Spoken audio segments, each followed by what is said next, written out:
Oui, il y a du racisme dans la coiffure et arrêtez de jouer les coiffeurs choqués qui n'ont jamais vu ça dans la coiffure.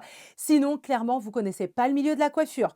Je dis ça par rapport à des commentaires que j'ai reçus suite à une vidéo où je parlais de racisme des cheveux.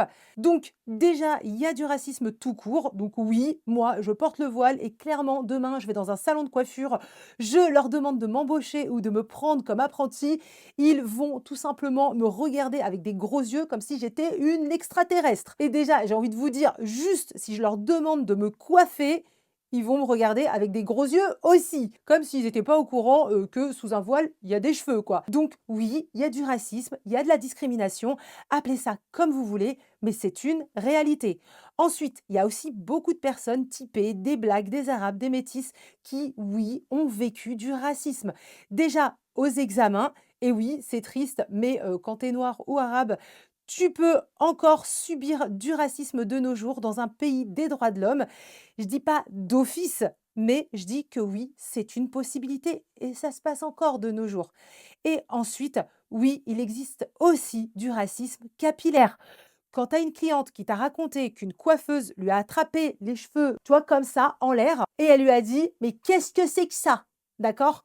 Donc, en parlant de ses cheveux frisés, ça s'appelle comment ça, avec ce geste-là?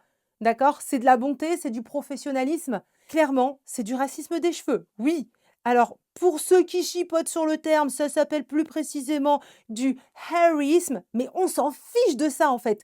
Ce qu'il faut surtout retenir, c'est que c'est une forme de discrimination associée aux cheveux d'une personne. Et cette discrimination des cheveux existe bel et bien dans le monde de la coiffure, oui.